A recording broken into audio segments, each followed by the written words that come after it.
I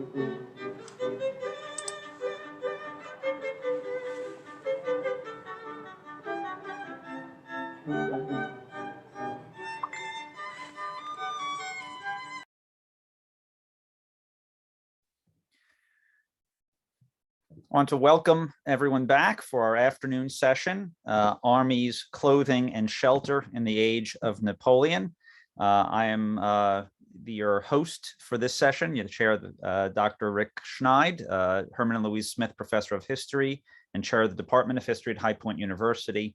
We have a very interesting panel, and I think we should get to it.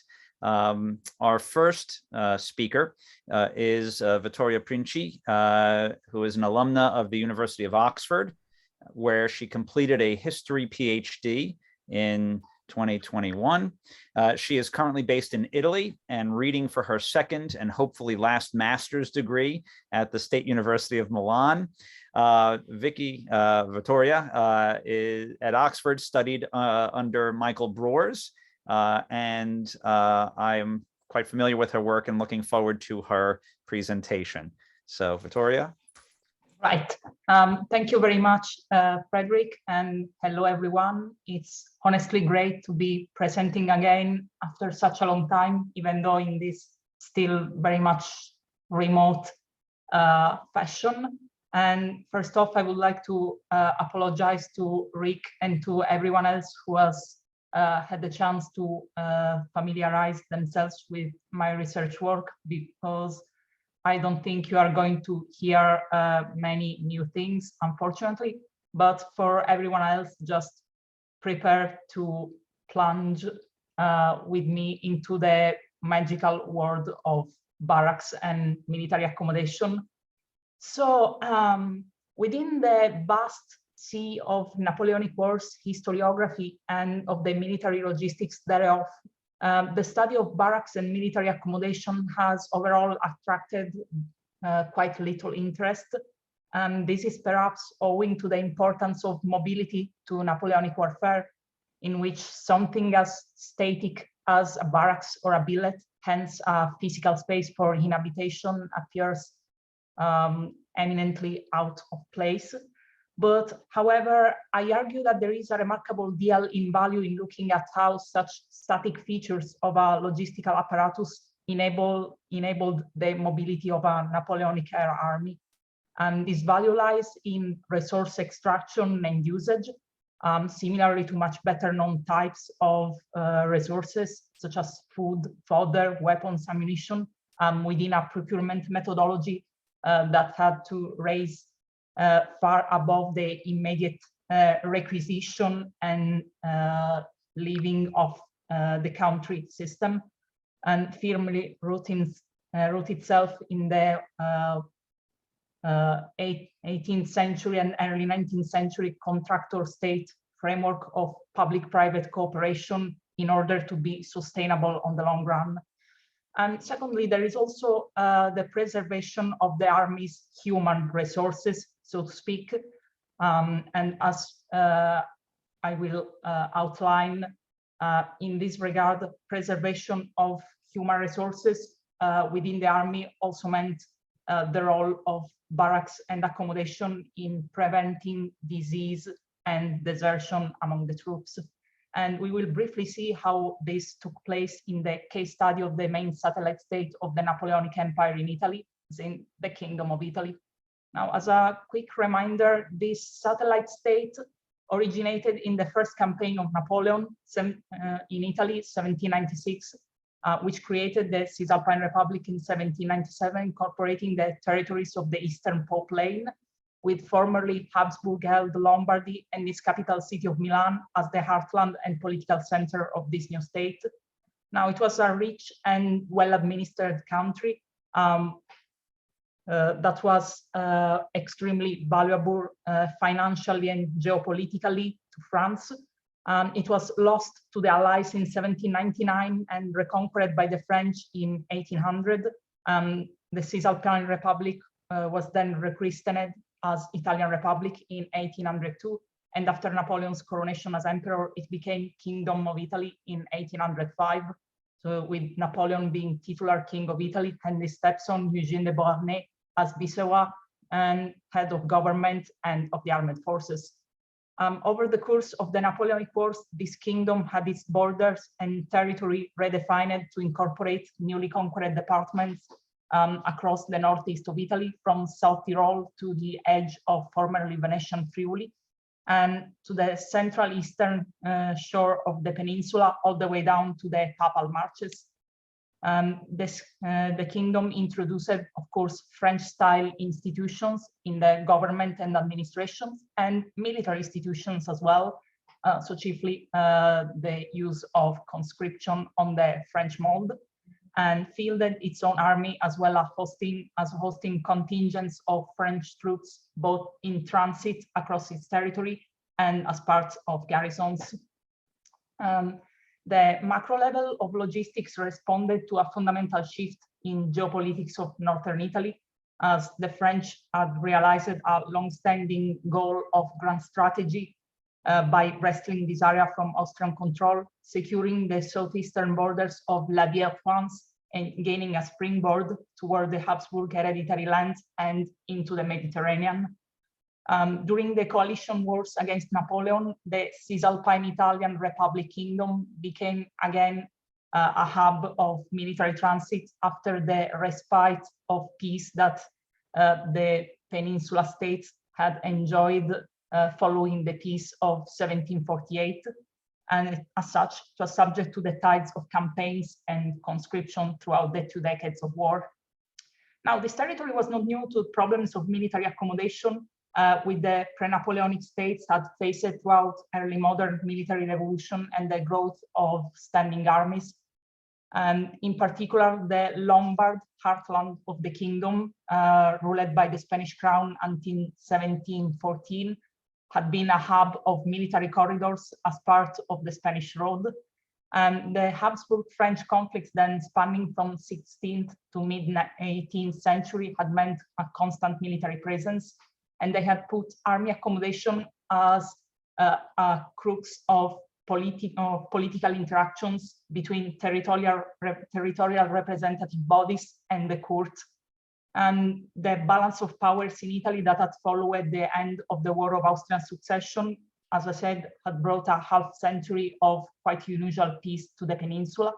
But then the Napoleonic Wars shattered this peacetime balances and redesigned the geopolitical landscape, creating new institutions and forcing then local administrations to learn or relearn relevant skills in a context of political flux and socioeconomic hardships in order to deal with fresh influxes of troops, the requisitions they carried out, and all the logistical tasks that were required of the localities to perform in order to sustain the army's efforts. So in terms of military accommodation, pretty much each municipality had or formed an office for alloggi militari, military lodgement, which was particularly tasked with issuing and appointing billets in civilian homes. It was a political as well as logistical hot potato, so to speak, as coupled with requisitions, wartime hardships and abuses, especially in 1796, 1799, billeting was known to have contributed to the Italian populace's disenchantment and mounting hostility toward the French, despite their lofty promises of freedom, equality, and fraternity. In particular, Milan, the capital city of the new sister republic, was particularly ill-adjusted to hosting troops, as it had traditionally outsourced this task to its surrounding rural communes. In fact, the local municipal office for military accommodation in 1796 had to deal with the overwhelming demand from the military itself, but also from the crowd of army-related suppliers, clerical staff, families, and servants who traveled with the army. While at the same time, homeowners were relentlessly sending petitions to be exempted from the accommodation duty, or they were just dodging it altogether by simply fleeing the city and thus shifting the burden of providing accommodation on those who stayed behind in the city. Again, this stratagem showed up in Milan in 1796 and 1800, but also elsewhere and quite later as well.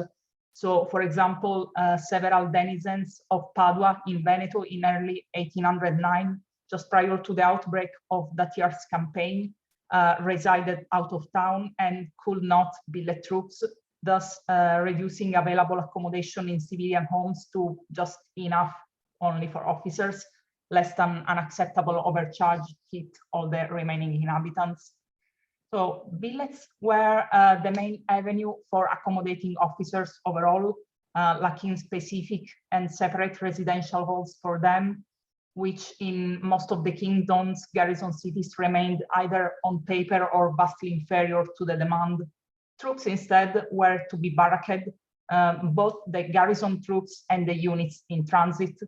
Unlike in Britain, where most barracks in this period, as far as I know, were built ex novo through a governmental construction program, the ones that hosted the French and Italian armies in the Kingdom of Italy were mostly repurposed all their buildings, especially religious houses that had been expropriated and nationalized.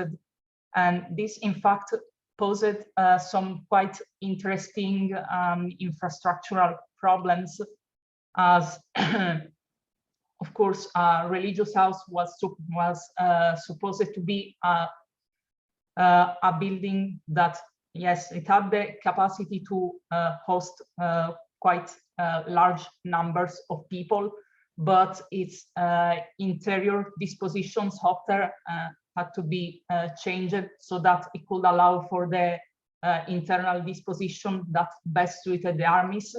And there were quite precise regulations for the French and the Italian army that allotted spaces so that they were well divided between companies and all the subdivisions within units from regimental sides and downwards from that.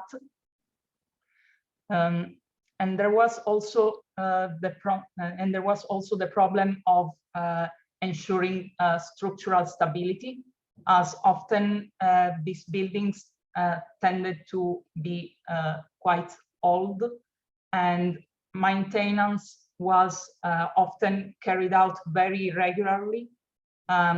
Theoretically, the military engineer corps of Italy, the Corpo del Genio, was supposed to carry out major reparations, and as a matter of fact, in a decree from January 1809,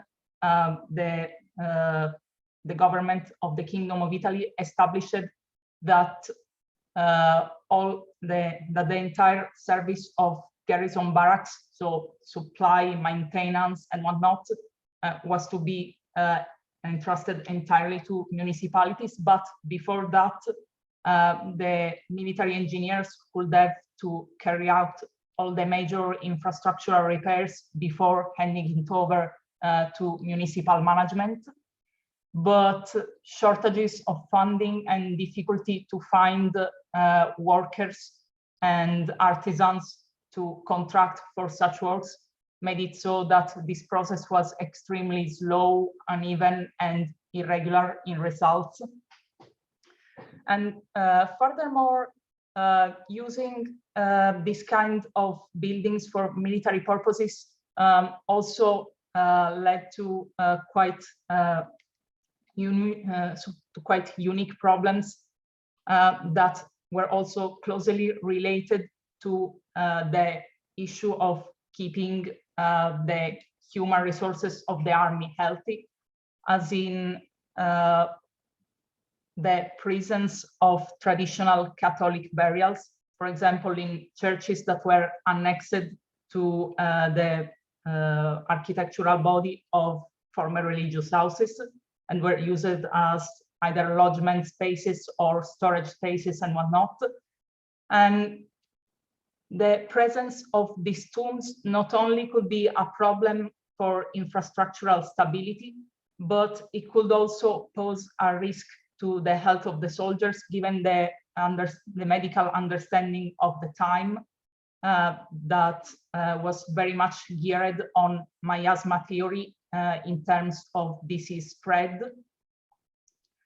Thus, that was an extra problem that both the military and civilian engineers had to contend with when repurposing these kind of buildings.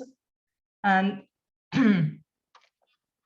now, in terms of keeping barracks supplied, I mentioned it before, the framework of the contractor state. And well, the Kingdom of Italy was very much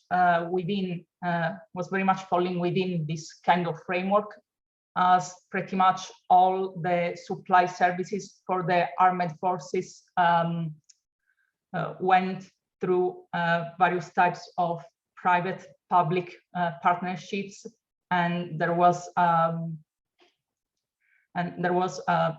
very strong presence of local as well as French entrepreneurs that were involved in various ways at all the time in the army supply businesses.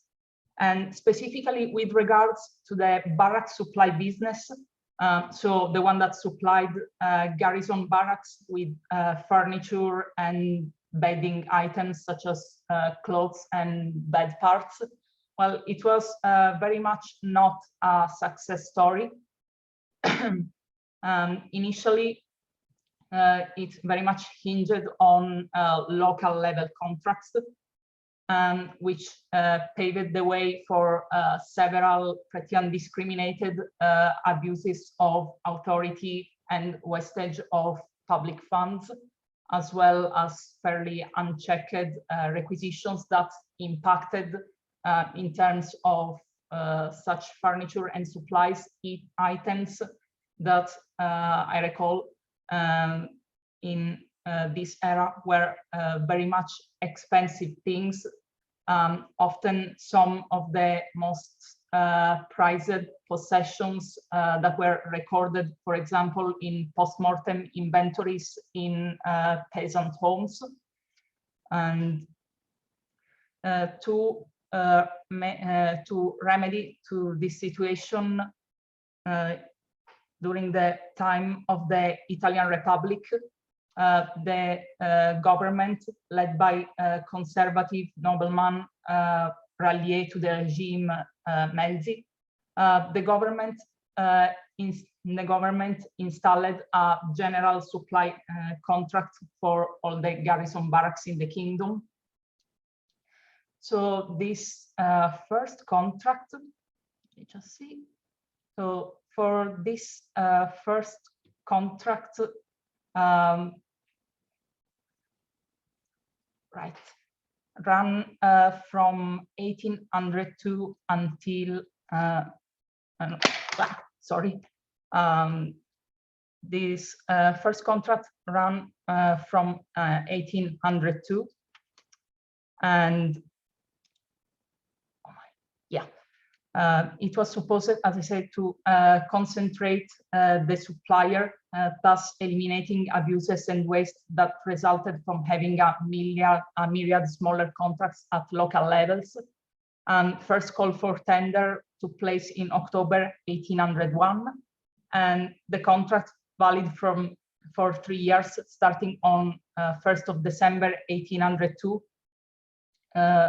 Was won by the Paponneau Company, taking its name from titular person, French citizen residing in Milan, François Paponneau.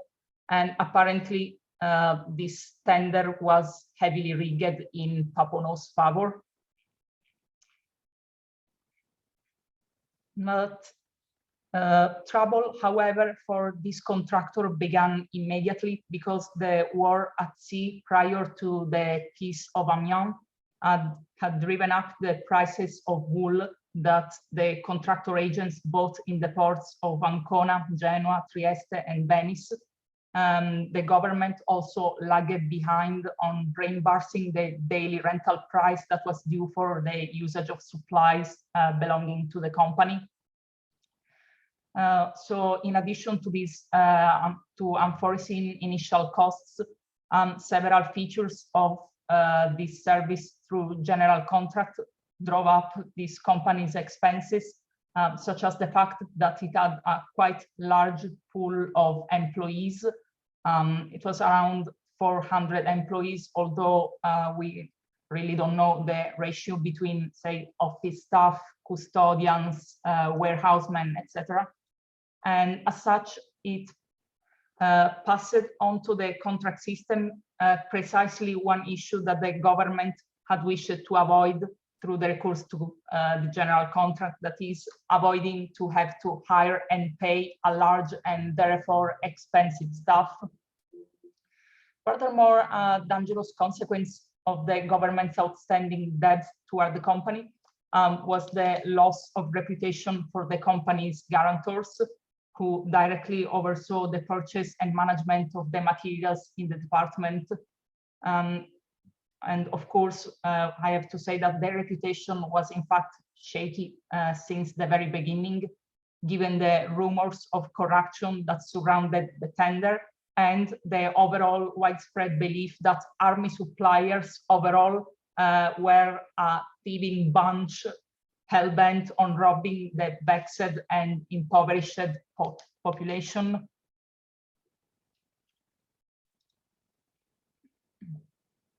So as far as sourcing materials from inside the Republic, the company would just receive all extant supplies in the barracks under an obligation to return them when the contract was over.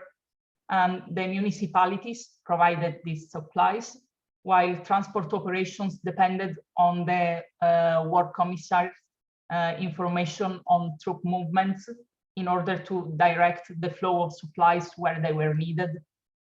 This arrangement provided Papono Company with a stock of materiel, but on the other hand, it caused shortages for the municipalities, who were tasked with accommodating the troops in transit, the officers and military personnel traveling alone, and thus they were forced to billet troops for which they had neither the space nor the supplies to spare.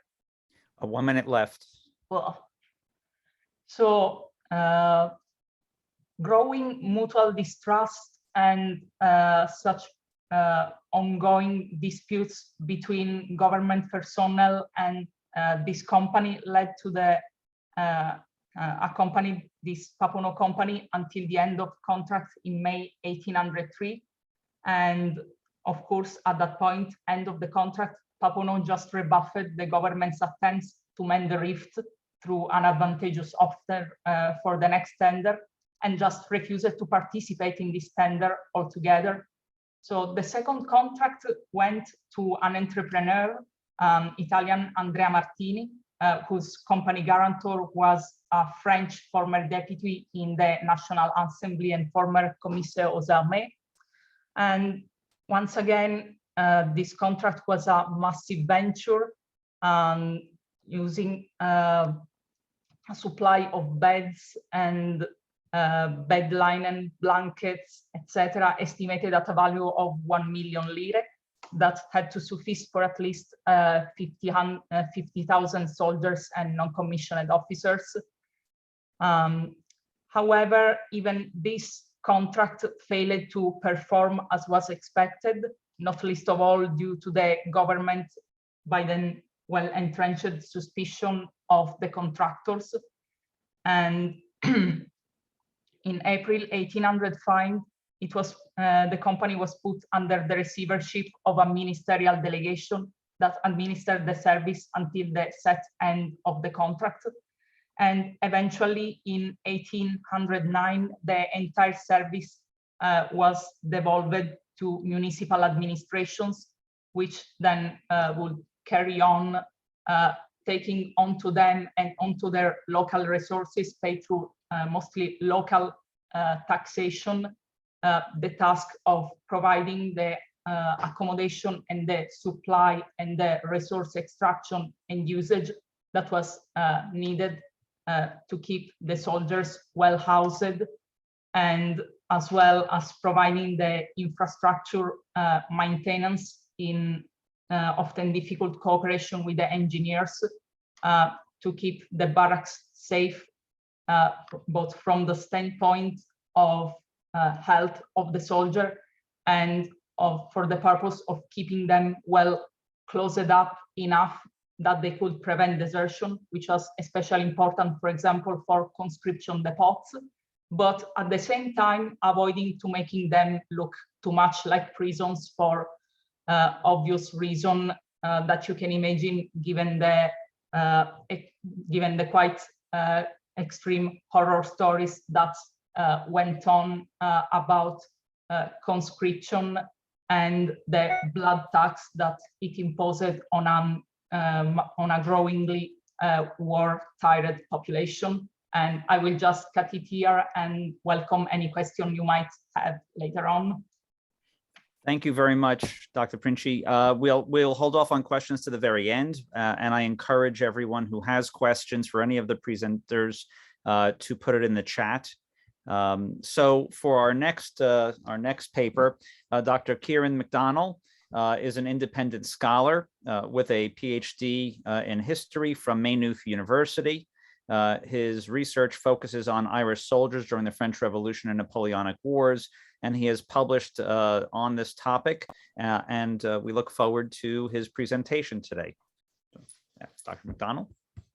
Thank you very much, Rick, and thank you everyone for coming along.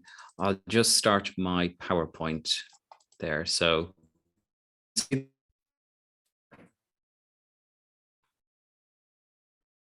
okay.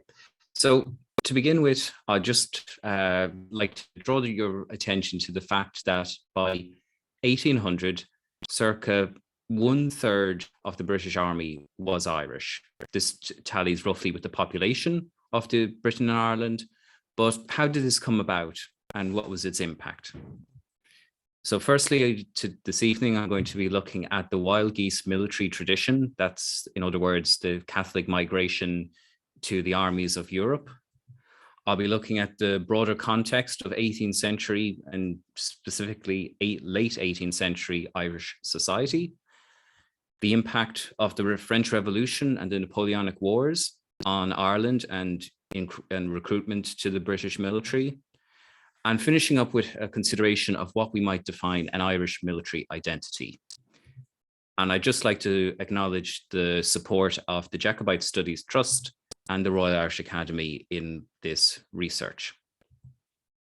So I always like to start with this image of the Battle of New Ross in the 1798 rebellion in Ireland. And in most school textbooks here in Ireland, it's captioned Irish rebels fighting British soldiers. However, it was only when I went to university did I realize that these British soldiers were actually Irish. They were Donegal militiamen fighting against their fellow Irishmen during the rebellion. And I think it's always a good way of reminding us that Irish history is definitely not black and white, and there are a lot more complex nuances to Irish military history. When we consider the historiography, of course, rebels, rebellions, and invasions do feature prominently, and rightly so. It's a very important period for Irish military history. I was interested in looking at the Irish who fought for Britain rather than against it, which has been a somewhat overlooked topic, although it is growing. And I always would mention as well Linda Colley's excellent work on British identity, the formation of British identity during the 18th and early 19th century, but she specifically excludes Ireland from her work as being too Catholic and too pro-French, which I would disagree with. And hopefully you'll see today why I believe this, in particular in relation to the minority, but sizable minority Anglo-Irish population who would have considered themselves British during this period. So to begin with, I'll just briefly talk about the Franco-Irish networks overseas, the Wild Geese, which is the romantic name given to them. They came about as a result of the Jacobite defeat in the 1790s in Britain and Ireland, and the penal laws that were subsequently introduced that barred Catholics from many positions in Irish society, including enlisting in the army. As a result, many Catholics migrated to Europe as part of military migration, religious and economic. Priests and merchants, as well as soldiers, sought their fortunes in Europe, most notably in France and Spain, but also Austria, Russia, Portugal, and other countries. In France, they formed, these Catholic soldiers formed les Regiments Irlandais, and these bore the name of their colonels, and stewardship was handed down from father to son, uncle to nephew, until 1789. By this point, numbers had dwindled in the Irish regiments, in the Irish Brigade, so only the regiments of Dillon, Walsh, and Barracks remained. Meanwhile, 18th century Ireland, there's been some debate about whether one can call it a kingdom or a colony, and I think the argument could be made for both. Certainly, power was in the hands of what are called the Protestant ascendancy, the upper and middle class Protestants that controlled 85% of the land since the Battle of the Boyne and the Treaty of Limerick and the Williamite victory over Jacobitism. They had a complex Anglo-Irish identity. Many of them identified as Irish, but also as British, or usually more specifically English. And this gave them a complicated and complex position within society. They were defined by their Protestant faith, and specifically their Anglican faith. They belonged to the Church of Ireland. And it's important to remember that many Protestant dissenters, such as Presbyterians, Methodists, Quakers, etc., all had their rights restricted, as well as Catholics, during this period. British control was manifested by the Dublin Castle Executive, headed by the Lord Lieutenant, the King's representative in Ireland, and the Irish Parliament, which sat here, as you can see in this image, although it was composed solely of Protestant men who could afford to stand for Parliament.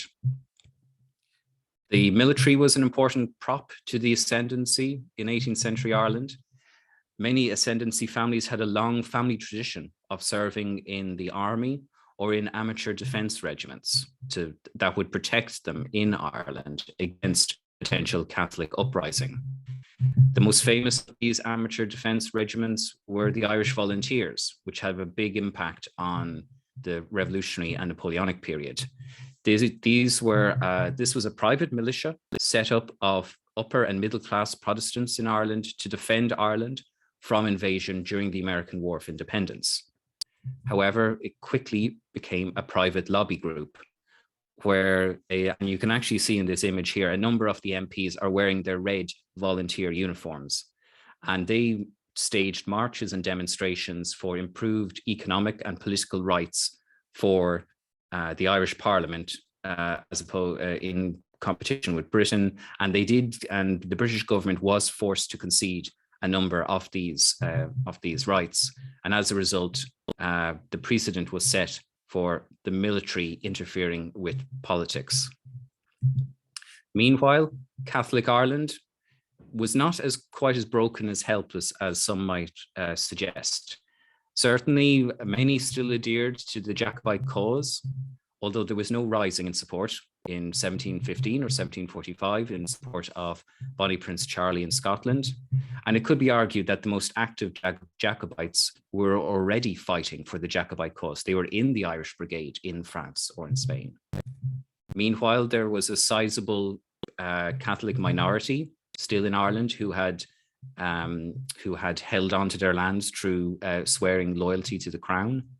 There was also a growing Catholic middle class, doctors and lawyers and middlemen farming who acted as agents for the landlords. Catholics were officially banned from the military. Officially is the important word, although they were able by 1760 at least to join Royal Marines and the Royal Irish Artillery. They were also able to join the private armies of the East India Company. And overall, even for the Army and Navy, a blind eye was usually turned to Catholic relief in times of need.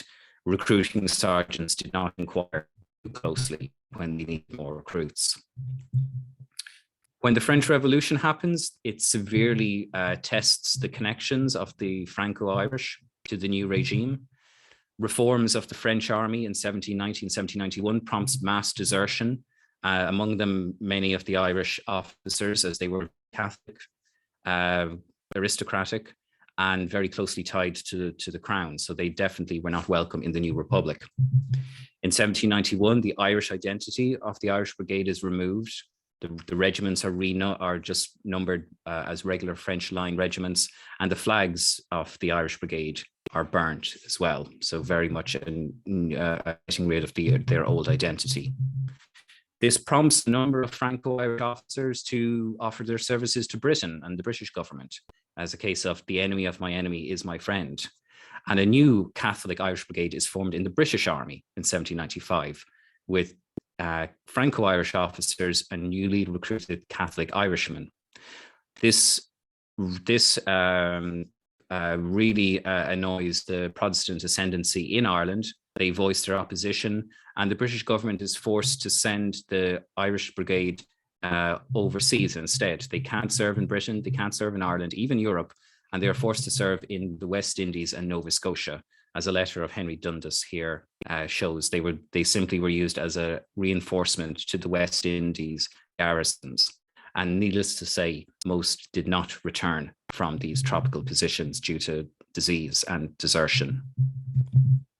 Meanwhile, in Ireland itself, a Catholic Relief Act is brought in 1793 to ensure Catholic loyalty and to make sure that they do not rise up in rebellion in sympathy with their French compatriots overseas. It gives them the right to vote, and more importantly for us, it gives them the right to bear arms. Linked to this is the establishment of the Irish militia to avoid a recurrence of the volunteers as a private militia, and the Irish militia is formed as a state militia to counter invasion and to work as a police force. Its officers are mostly Protestant, and the rank and file are mostly Catholic, reflective of Irish society at this time. However, most of the military, the professional military, and many in government distrust the militia because of this Catholic composition. And as you can see here, they perceived it to be ripe for revolt. Defensible regiments are also raised in Ireland and in Britain and in Scotland, and in England and in Scotland. Another form of militia for home defence, and as I said, they're English, Irish, and Scottish. The mistrust of the Irish militia prompts the formation of the Irish Yeomanry in 1796. This is a counterinsurgency localised force, again an amateur formation, but this time it is mostly Protestant, middle and upper class. And as you can see here, this letter about the formation of the Yeomanry, the real focus is on loyalty. They are to be of good and loyal principles. And this was loyalty over all else, over training, over everything else. This was why they were formed. However, this doesn't stop radical politics forming in Ireland, as we heard earlier today about Talleyrand's mission to London. The United Irishmen is formed in 1791. It's a combination of Anglicans, dissenters, and Catholics who seek a united Ireland to better themselves. They are outlawed in 1794, and this drives the movement underground, and they become a Republican separatist formation.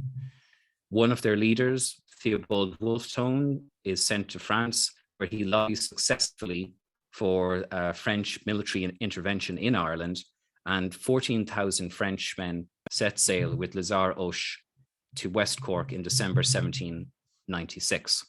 However, they are defeated not by the Royal Navy, but by the weather in Bantry Bay in late 1796, and the invasion force is unable to land and they have to retreat. Nevertheless, the United Irishmen do rise in rebellion in 1798. However, they are quickly defeated, mostly by the militia and the yeomanry before reinforcements arrive from Britain. As you can see here, the Donegal militia, despite being mistrusted, were praised for their conduct in the rebellion. However, the yeomanry due to their indiscipline and lack of training, participated in multiple atrocities against the civilian and rebels, the civilian population and the rebels, and Cornwallis himself was forced to admit that they took the lead in rapine and murder. This results in the Act of Union in 1800, and the British government decide Ireland must be ruled from Westminster, and the Irish Parliament is dissolved. However, the promise for Catholic relief does not happen after the Union, and just due to the opposition of the King.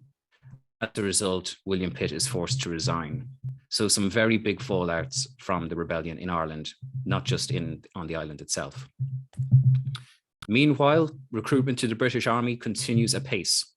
16 Irish regiments had been raised in 1790 in the 1790s, in addition to those that already existed in the army since the 17th century. Even more Irish fought in other regiments. Jim Deary has done a lot of work on this. I'd recommend having a look at that. So huge numbers are joining. And why? Economic is certainly a major factor. It is a job when many people do not have a job or have poorly paid jobs in Ireland, like in Britain. For some, it's adventure. The song, the music, the uniforms appeal to a generation of adventurous young men. For some, it's patriotism or family tradition, and I'm thinking particularly of the Anglo-Irish elite who continue to serve in the British Army. And for some, it's coercion. Pardoned rebels in 1798 were given the choice of transportation or service to the British in the British Army, and many did and served under Wellington in the peninsula. Irish commanders are, of course, prevalent. The most notable is, of course, the Duke of Wellington, Arthur Wellesley himself. Although his most famous phrase about being Irish wasn't even said by him, stable and the horse. It was actually said by Daniel O'Connell, where he said, to be sure, a man, he was born in Ireland, but being born in a stable does not make a man a horse. So this is one of Wellington's famous misquotes that he didn't even say. Irish soldiers in general, the question is often asked is, were they loyal? And I think for the most part, the problems, if they existed, were indiscipline rather than disaffection. Many Irish found themselves in front of courts martial, and this is almost invariably due to indiscipline rather than any serious disaffection or attempts at mutiny. Many Irish developed a reputation for humor, and a stereotype emerged of the humorous Irish private, usually cracking a joke at the expense of a stuffy English officer. They did, however, perform quite well during this period. Rifleman Kincaid described how the 27th Inniskillen Fusiliers withstood a murderous bombardment of cannon at Waterloo and were left literally dead, lying in square. Likewise, you have Sergeant Graham from Monaghan, and as one of the Coldstream Guards, he was described as being the bravest of the brave at Waterloo for his part in shutting one of the at a critical moment in the battle.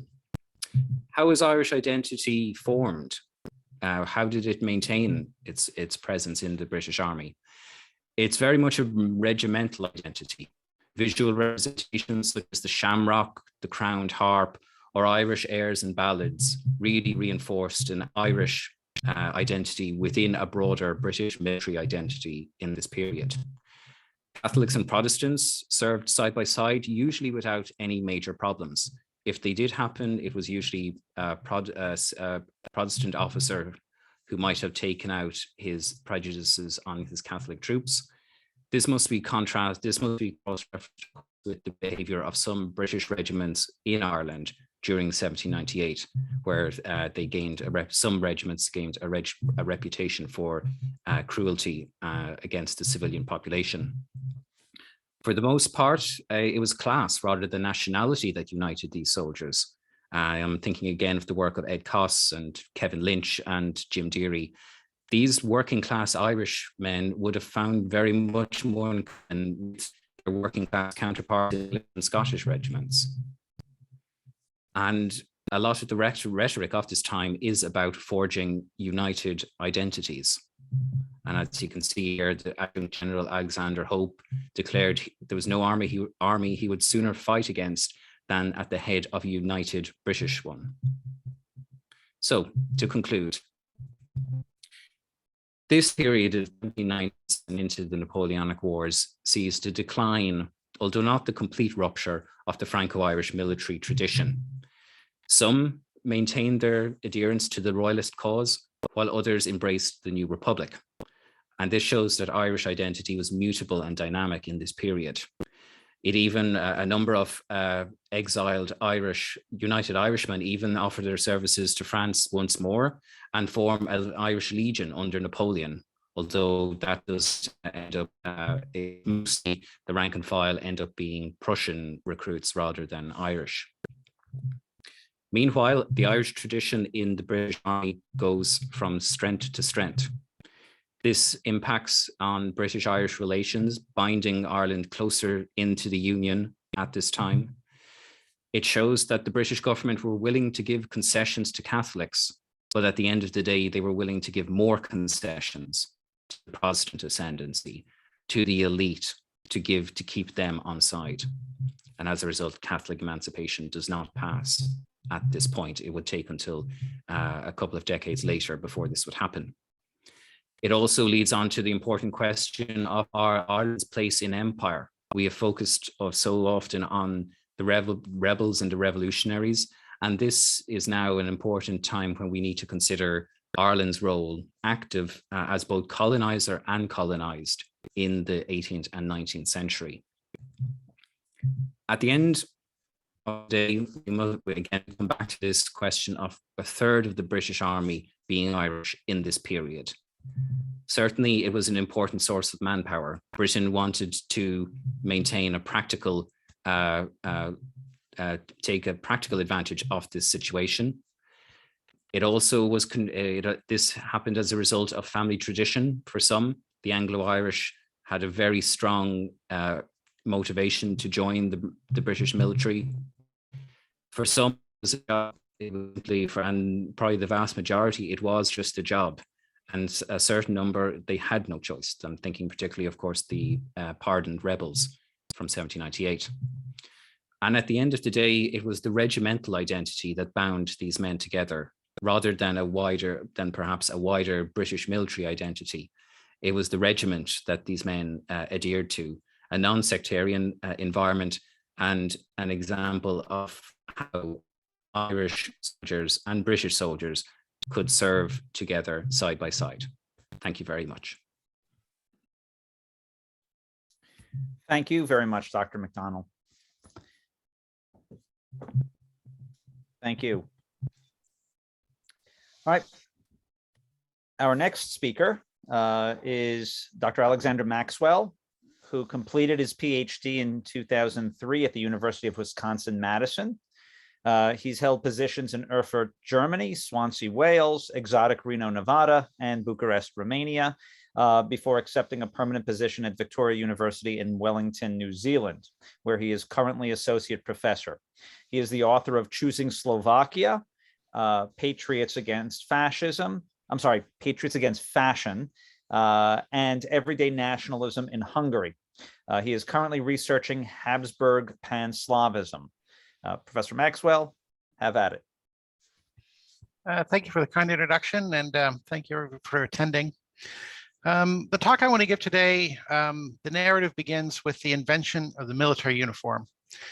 The military uniform, as you know it today, is a product of the Enlightenment, and that may be surprising to some. Certainly, we have, in our popular memory, the idea that Roman soldiers all dressed in uniform kit and wore uniform costume. If you actually look at, not at cinematic evidence though, but at the physical evidence from antiquity, you can see that while there is indeed a distinctly Roman style, they don't wear uniform clothes. If you look at these gentlemen, they have slightly different belts and they have slightly different cuts for their armor. The idea of wearing uniform clothes is surprisingly recent. Indeed, as late as the 30 Years' War, as you can see in this picture of Gustavus Adolphus, if you look at the background and see the army in motion, while all these figures are depicted in a sort of uniform pose, or the attention is not being placed on these individuals, but you can see they have pants of different colors, and jackets are slightly different. People wore whatever they wore. Now, there are two main people in the invention of the military uniform. One of them is Louis XIV. Louis XIV purchased uniform clothes for his soldiers essentially as a quality control measure. He would order outfits and garments for his soldiers in the thousands and tens of thousands. And to avoid being cheated, he would specify the cut, the design, this many pockets, this many clasps, and so on and so forth, just to make sure that people didn't try and fob him off with second-rate uniforms or second-rate outfits. A key thing to note about the uniforms worn by the soldiers of Louis XIV is that they resembled the clothing of the day. There was no real difference between the clothing of soldiers and the clothing of the civilians at the time. And I'd like you to particularly notice in this picture the size of the hat and the baggy sleeves, which were the custom at the time. The first monarch to dress his soldiers in clothes that looked different from normal civilian clothes was Friedrich Wilhelm I, aka Der Soldatenkönig, the soldier king of Prussia. Friedrich Wilhelm also introduced a unique style of clothing for his soldiers from utilitarian considerations. Basically, he was a cheapskate. He wanted to spend as little money as possible on the uniforms of his soldiers. And so he made them wear clothes that were very tightly cut. He made them wear little tiny hats, and everything was designed to save fabric, and thus save money. The result was that Prussian soldiers were very striking to contemporaries, because nobody else was dressing their soldiers in this way. One English observer in Prussia described their costume in this way. Their coats barely reached to their thighs. The body and sleeves are so scanty they could hardly put them on. Their hats are so small to hardly cover their heads. And then they had this way of walking that was very jerky. They looked like puppets, utterly bizarre. And this was how people responded to these Prussian uniforms at the time. But it was found very quickly that dressing soldiers in uniforms had unexpected advantages. It was easier to catch deserters. It was found that they looked more intimidating on the battlefield. It built a sense of esprit de corps. And people found, the commanders found that they preferred it if soldiers were wearing these distinctive uniforms. So in the late Enlightenment, in the late 1700s, the idea of wearing uniforms spread rapidly and suddenly to all the armies of Europe. Now, as that happened, there was a tendency to try and generalize the lesson. If it's useful to have soldiers wear a uniform, maybe it would be useful to have other people wear a uniform. And it's in this period that people first get the idea that maybe postmen should have a distinct costume, or that maybe clerks should have a distinct costume. And there is a sort of mania for uniforms in the late Enlightenment that spreads beyond the army to other sectors of society. I found one amusing proposal for a costume for travelers on foot. So what had happened was that a wealthy man was taking a stroll in the countryside and was mistaken for a deserting soldier and then detained. And he found this very annoying. So he said, let's have a special uniform just to be worn by travelers on foot so that we can be identified by the authorities. There's a proposal here, for example, a uniform for children. Let all children from 3 years old to the 7th year wear this costume. And a huge number of benefits was believed to result, and the most exciting of which is that supposedly children wearing this costume would be unable to masturbate. And then I found this proposal for a divorce ring. Everyone's familiar with the idea of a wedding ring, but what about divorcees? We need to be able to identify a woman who's a divorcee and that she's different from a single woman. So let's have a special ring just for divorcees. So this is characteristic of the late Enlightenment, that whatever social category may be emerging in this time of great change in how people imagine the social hierarchy, we must have some sort of sartorial component we must have some sort of costume to reflect the new social reality. So it is in this context that there are a whole slew of plans for a national uniform. Now, I'm using the phrase national uniform in a kind of specialized way. And I found in presenting this research in the past that people don't necessarily understand what I mean. So let me give a definition of a national uniform. A national uniform is A, worn in everyday life, and B, worn by all members of the nation. So this is the plan. If we have a national uniform, it'll be a uniform style of dress, a type of clothing that everybody in the nation will wear all day long, routinely. So this, for example, is not, in this way of thinking, a national uniform. Now, I understand that you look at a Beefeater costume and you associate it with England, and in that sense, it has a national quality to it. And it certainly is a uniform style of dress. But it's not a national uniform in the sense I mean, because it's only worn by a certain category of people. The whole of the British population do not dress like Beefeaters, and they do not wear this costume when they go to Tesco or when they when they go on a date. It's a costume for a specific type of service, and it's only worn while you are at service. I would also say that these people are not wearing a national uniform because they're celebrating the 4th of July. They wear these costumes for a specific celebration at a specific time, but they will wear other clothes when they go to work the next day. I think the only example of a national uniform that will be familiar to the audience, perhaps, is the Zhongshan jacket, better known in the Western world as the Mao suit or the Mao jacket. There was a time in Chinese history for about a decade where everybody in China wore this same costume, and if you didn't wear it, it was something that would be punished. You could be arrested for not dressing like a proper Chinese person. So this idea of everybody in the nation dressing in a uniform way, that all Germans wear the German costume or that all Frenchmen would wear the French costume, is very unfamiliar to us today. But it turns out it was very common in the decades before, during, and after the French Revolution. And I have actually written an entire book on this. So if you're curious, feel free to go read my book. But what I like to do is to analyze these plans for a national uniform comparatively in light of Benedict Anderson's definition of the nation. Now, Benedict Anderson famously defined the nation as an imagined community, but he less famously defined the nation as a political community imagined as inherently limited and as sovereign. Now, the idea that a nation is an imagined community has become a cliche of nationalism studies, and I won't talk about that anymore.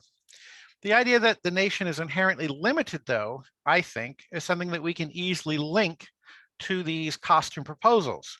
If we imagine a scheme for a national uniform, we should ask, well, who is imagined will wear this costume? And if you find that the person imagining the costume says, of course, Jews won't wear this costume, then that's a metaphor for the person imagining that Jews are not part of the nation. I found some proposals from the French Revolution, from the Jacobins that say, well, people who do not depend on themselves, like servants, they will not wear the costume.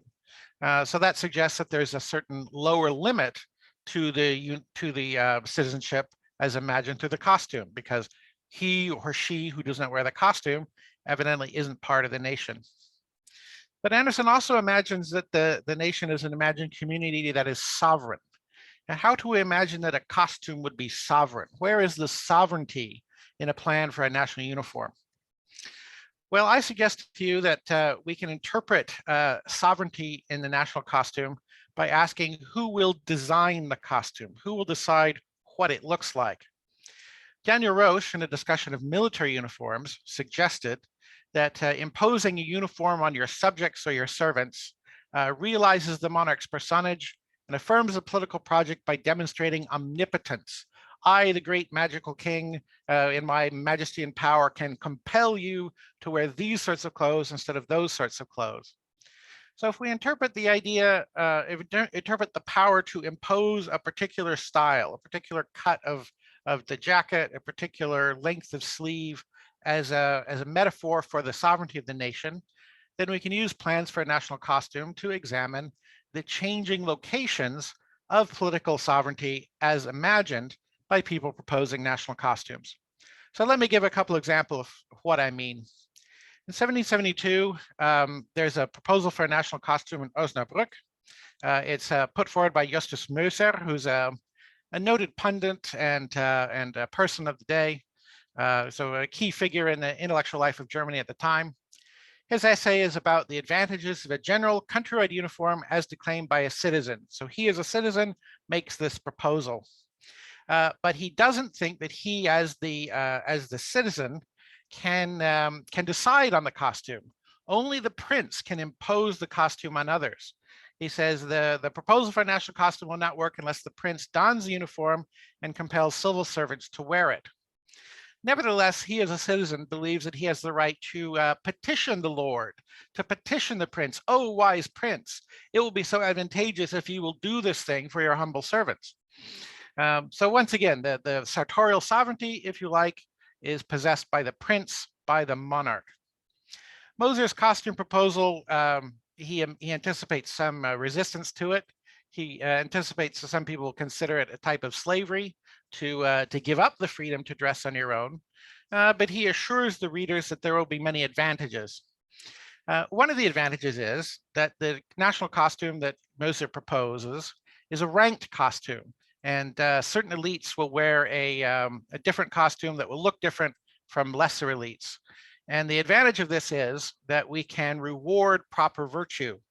Who is the greater and who is the lesser, he says? The good-for-nothing who inherited his grandfather's rank along with his walking stick or sword, or the craftsman who does the best work?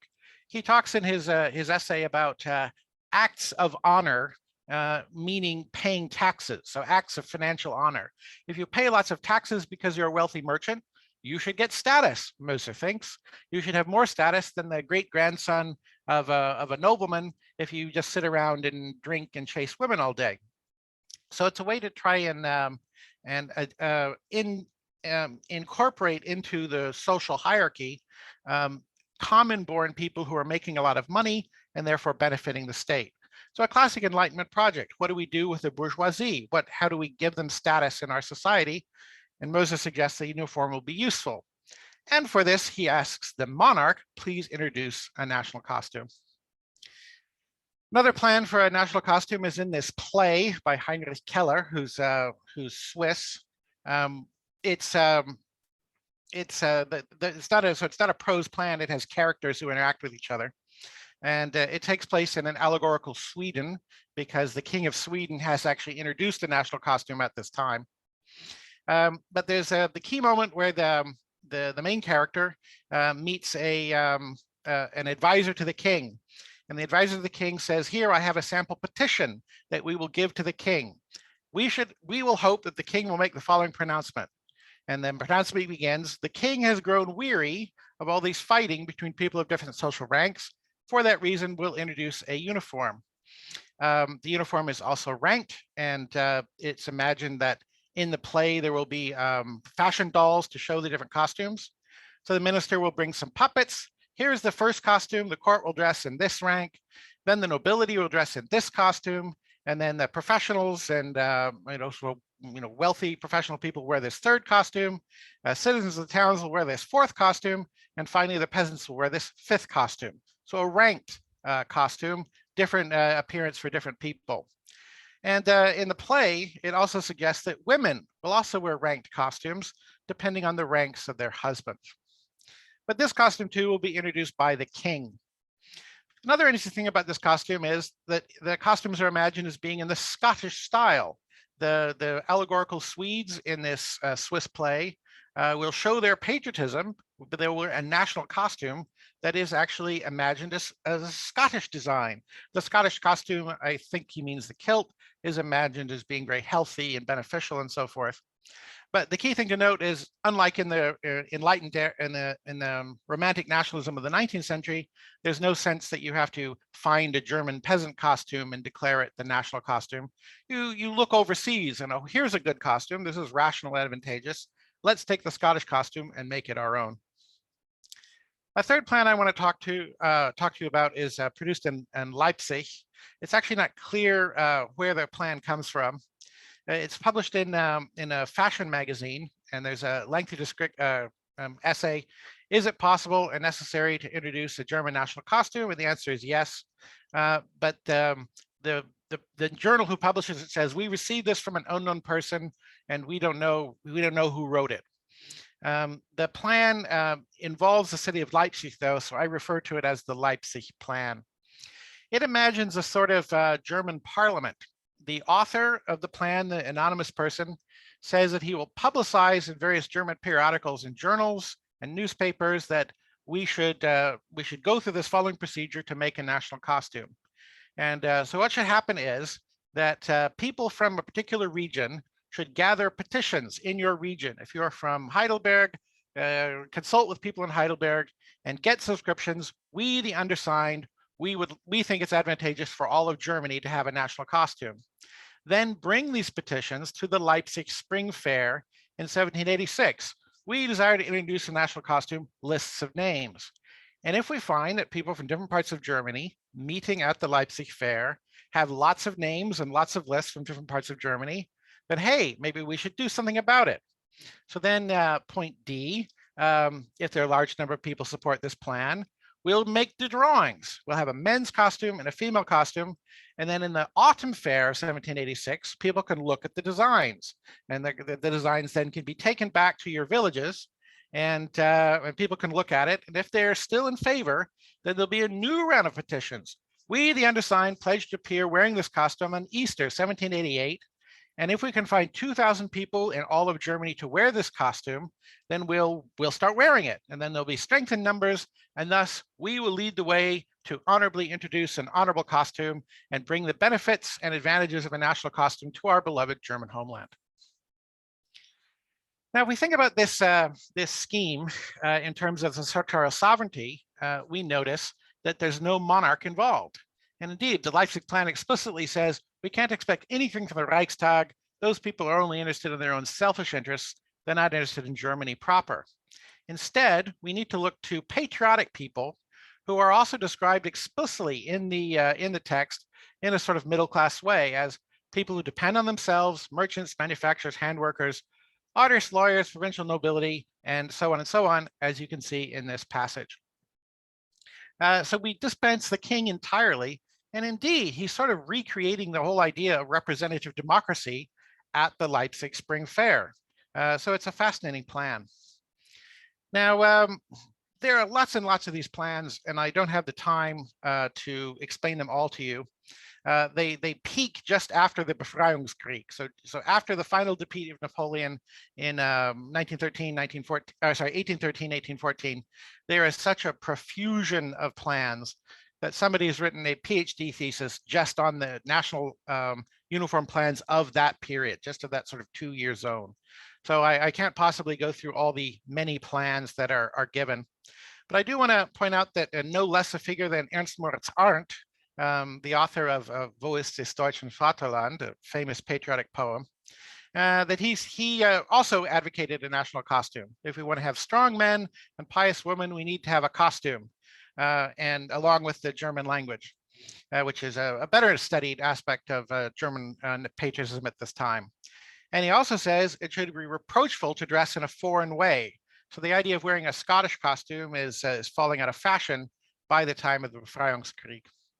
I see I'm running out of time, so I'll just show you some of these costumes proposed in this period. But I want to end with this costume, which is proposed in Munich. And the reason I wanted to show this one is because the justification for it is very amusing. The woman who proposes this costume is describing its many advantages. And one of the advantages is as follows. The hat, this costume is a hat with a curled brim, which enhances the romantic knightly appearance of such a man, making the costume more attractive to women. So I ask the women in the audience if this costume, if you think it's sexy. But the idea that the women of Germany should be deciding what a costume looks like suggests that the sartorial sovereignty has gone so far away from the monarch, it's gone from the elite into the middle classes that now even women who aren't traditionally imagined as possessors of sovereignty in the society feel the freedom, feel the right to declare their national interests, at least through the medium of a national costume. So if we treat this this transition from senatorial sovereignty, that no longer the monarch, but rather patriots below, or groups of patriotic women, or ordinary citizens should decide what the national costume looks like. And if we treat that shift as a metaphor for the spread of democratic ideas, the interesting thing about this, this talk then is the chronology, because the Leipzig plan I showed you is from the 1780s.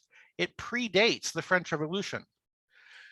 So it suggests that the ideas of popular sovereignty associated with the Jacobins and with the French Revolution are actually percolating even in Germany much earlier than you might suggest. Thank you very much for your attention. I hope you've enjoyed the talk.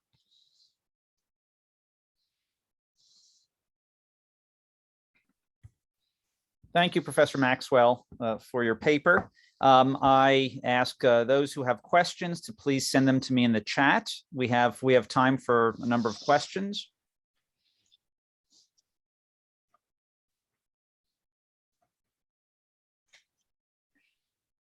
Well, while we wait for questions, I have a question for Dr. Princi.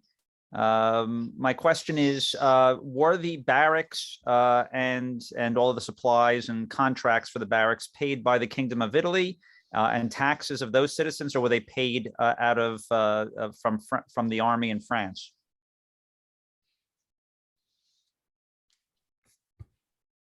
So I have actually meant to go a bit more into the study of taxation in the Kingdom of Italy and how much of this actually goes into the barrack service, but unfortunately I have never had the chance to actually go into it, aside from like local level municipal taxation, Yes. which is important, especially since 1809. But as far as general kingdom-wise and taxation, and as far as general empire-wise movements of money, I have to say that regrettably I don't really know, but that's definitely an avenue that I would like to explore later on, because it really dovetails perfectly with the very notion of how to extract resources, how to mobilize them, and as well the role of how to finance the war, how to pay for the war, how to make it pay for it, and how to make it financially and resource-wise sustainable on the long run as well. So let's just leave this question for another study and hopefully my next research project. Fingers crossed. Thank you. I have a question for Dr. Maxwell from Todd Fisher. Were the designs of the military uniforms ever done by someone other than the upper or military classes? Military uniforms are decided pretty much by the monarch, and so if we restrict our attention to military uniforms, that does come from the monarch. Okay, thank you. Question for Dr. McDonnell, from Ryan Diamond.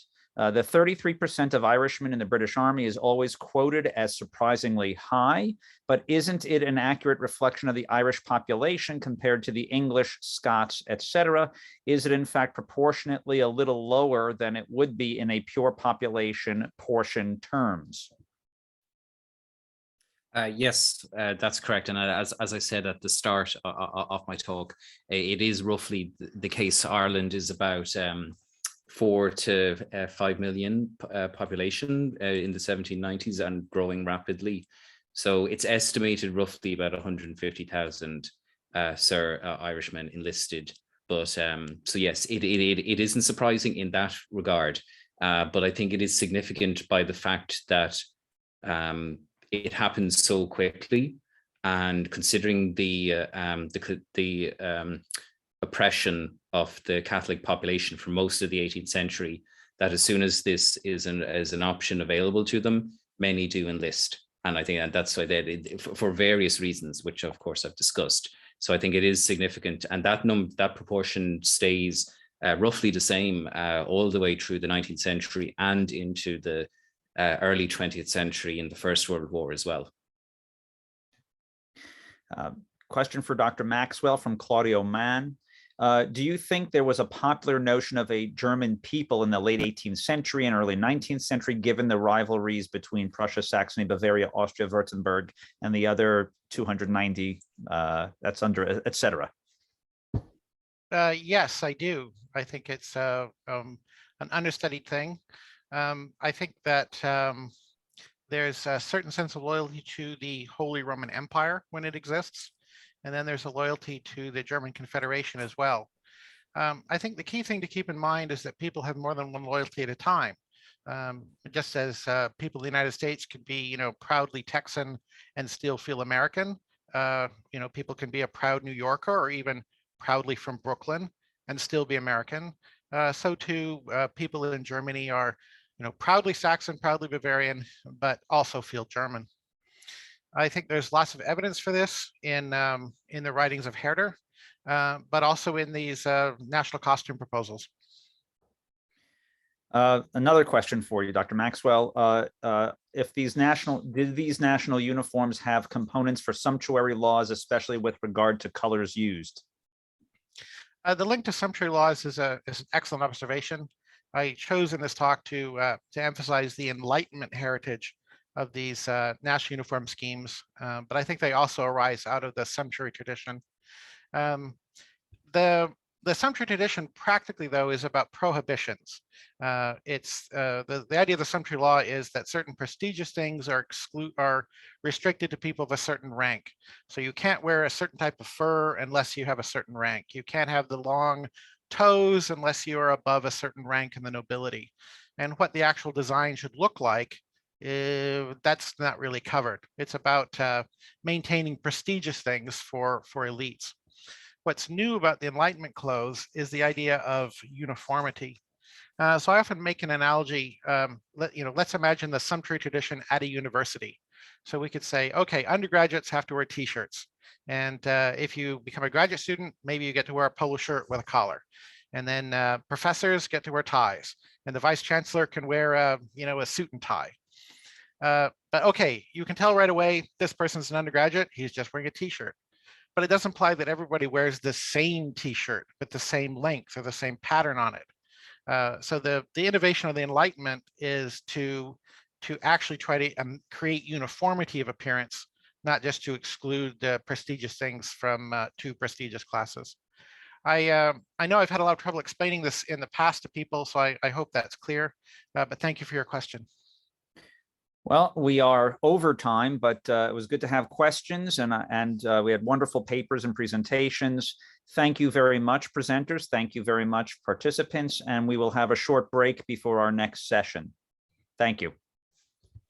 Thank you.